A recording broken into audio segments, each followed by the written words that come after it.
ಪ್ರಜ್ವಲ್ ರೇವಣ್ಣ ಅಪರಾಧಿ ಅಂತ ತೀರ್ಪು ನೀಡೋದಕ್ಕೆ ನ್ಯಾಯಾಧೀಶರಾದ ಸಂತೋಷ್ ಗಜಾನನ್ ಭಟ್ ಹಲವು ಸಾಕ್ಷ್ಯಗಳನ್ನು ನಮೂದಿಸಿದ್ದಾರೆ. ಅದರಲ್ಲೂ ಯಾವ ವಿಡಿಯೋದಲ್ಲಿಯೂ ಪ್ರಜ್ವಲ್ ಮುಖ ಕಂಡಿರಲಿಲ್ಲ. ಜೊತೆಗೆ ವಿಡಿಯೋದಲ್ಲಿ ಸಂಭಾಷಣೆ ವೇಳೆ ಧ್ವನಿ ಬದಲಾಗಿತ್ತು. ವಿಡಿಯೋದಲ್ಲಿರುವುದು ಪ್ರಜ್ವಲ್ ಅನ್ನೋದನ್ನು ದೃಢಪಡಿಸಲು ಅತ್ಯಾಧುನಿಕ ತಂತ್ರಜ್ಞಾನ ಬಳಸಲಾಗಿದೆ. ಇದರಿಂದಾಗಿ ಪ್ರಜ್ವಲ್ಗೆ ಶಿಕ್ಷೆ ಆಗುವಂತೆ ಆಗಿದೆ. ಅದರ ಡೀಟೇಲ್ಸ್ ಇಲ್ಲಿದೆ.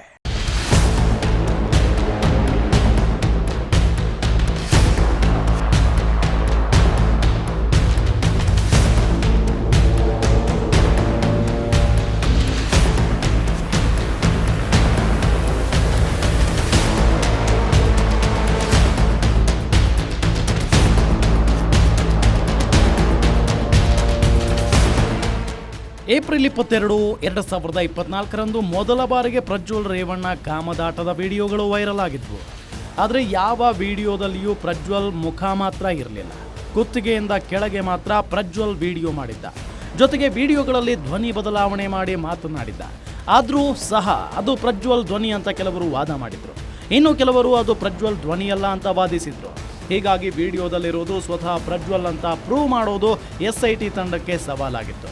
ಆದರೆ ಇದನ್ನು ಪ್ರೂವ್ ಮಾಡುವಲ್ಲಿ BK ಸಿಂಗ್ ನೇತೃತ್ವದ SIT ಯಶಸ್ವಿಯಾಗಿದೆ.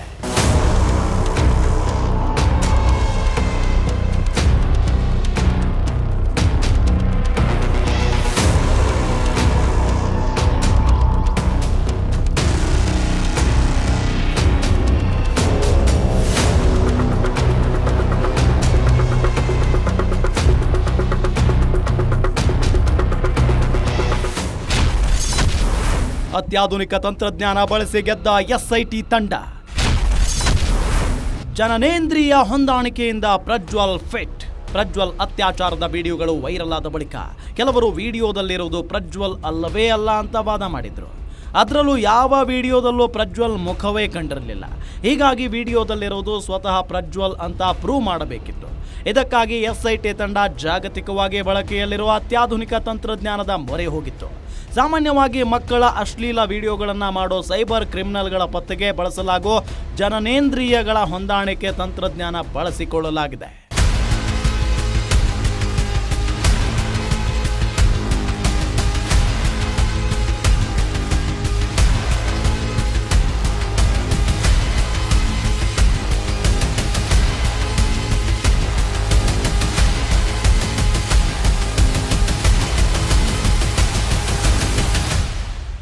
ಜನನೇಂದ್ರಿಯಗಳ ಹೊಂದಾಣಿಕೆ ತಂತ್ರಜ್ಞಾನ ಅಂದರೆ ಇಂಗ್ಲಿಷ್ನಲ್ಲಿ anatomical comparisons of genetical features technique ಬಳಸಿದ್ರು.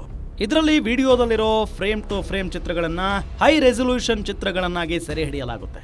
ಬಳಿಕ ಆರೋಪಿಯ ಜನನೇಂದ್ರಿಯಗಳ ಜೊತೆಗೆ ಹೊಂದಾಣಿಕೆ ಮಾಡಲಾಗುತ್ತೆ. ಇದಾದ ಬಳಿಕ ಚರ್ಮ ತಜ್ಞರು, ಮೂತ್ರ ತಜ್ಞರು ಎರಡನ್ನೂ ಪರಿಶೀಲನೆ ಮಾಡ್ತಾರೆ. ಈ ತಂತ್ರಜ್ಞಾನ ಬಳಸಿ ವಿಡಿಯೋದಲ್ಲಿರೋದು ಪ್ರಜ್ವಲ್ ಅನ್ನೋದನ್ನ SIT ತಂಡ ಖಚಿತಪಡಿಸಿಕೊಂಡಿತ್ತು. ಮುಖ ಕಾಣದಿದ್ದರೂ ವಿಡಿಯೋದಲ್ಲಿ ಕಂಡಿದ್ವು ಕೈಕಾಲುಗಳು. ಕೈಕಾಲು ಹೊಂದಾಣಿಕೆಯಾಗಿ ಲಾಕ್ ಆದ ಪ್ರಜ್ವಲ್ ರೇವಣ್ಣ. ಪ್ರಜ್ವಲ್ ಅತ್ಯಾಚಾರದ ವಿಡಿಯೋಗಳಲ್ಲಿ ಎಲ್ಲಿಯೂ ಮುಖ ಕಾಣದಂತೆ ಎಚ್ಚರಿಕೆ ವಹಿಸಿದ್ದ. ಆದರೆ ವಿಡಿಯೋಗಳಲ್ಲಿ ಆತನ ಕೈಕಾಲುಗಳು ಕಾಣಿಸಿಕೊಂಡಿದ್ವು. ವಿಡಿಯೋದಲ್ಲಿ ಕಾಣಿಸಿಕೊಂಡಿದ್ದ ಕೈಕಾಲುಗಳಿಗೂ ಪ್ರಜ್ವಲ್ ಕೈಕಾಲುಗಳಿಗೂ ಹೊಂದಾಣಿಕೆಯಾಗಿತ್ತು. ಜನನೇಂದ್ರಿಯಗಳ ಹೊಂದಾಣಿಕೆ, ಕೈಕಾಲುಗಳ ಹೊಂದಾಣಿಕೆ ಆದ ಬಳಿಕ ವಿಡಿಯೋದಲ್ಲಿರೋದು ಸ್ವತಃ ಪ್ರಜ್ವಲ್ ಅನ್ನೋದು SIT ತಂಡಕ್ಕೆ ಕನ್ಫರ್ಮ್ ಆಗಿತ್ತು. ಕೋರ್ಟ್ಗೆ ಸಲ್ಲಿಕೆ ಮಾಡಿದ್ದ ಚಾರ್ಜ್ ಶೀಟ್ನಲ್ಲಿ SIT ತಂಡ ಯಾವುದೇ ಅನುಮಾನಕ್ಕೆ ಎಡೆಯಿಲ್ಲದಂತೆ ರುಜುವಾತು ಮಾಡಿತ್ತು. ಇದನ್ನ ಪರಿಗಣಿಸಿದ ಕೋರ್ಟ್ ಪ್ರಜ್ವಲ್ ಅಪರಾಧಿ ಅಂತ ತೀರ್ಪು ನೀಡಿದೆ.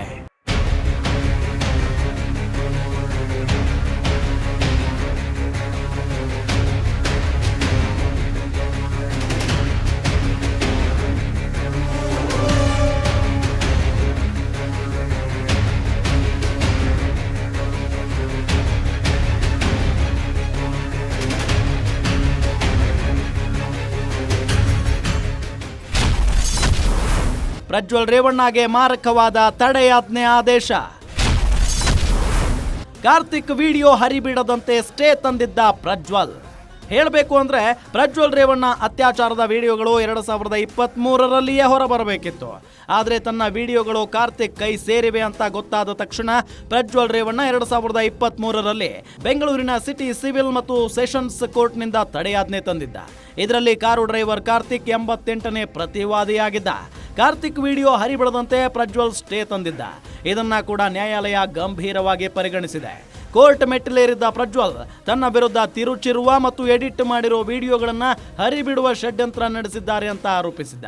ಹೀಗಾಗಿ ಈ ವಿಡಿಯೋ ಪ್ರಜ್ವಲ್ನದ್ದೇ ಅಂತ ಕೋರ್ಟ್ ನಿರ್ಧಾರಕ್ಕೆ ಬರಲು ಕಾರಣವಾಗಿರೋ ಸಾಧ್ಯತೆಗಳಿವೆ ಅಂತ ಕಾನೂನು ತಜ್ಞರು ಹೇಳಿದ್ದಾರೆ.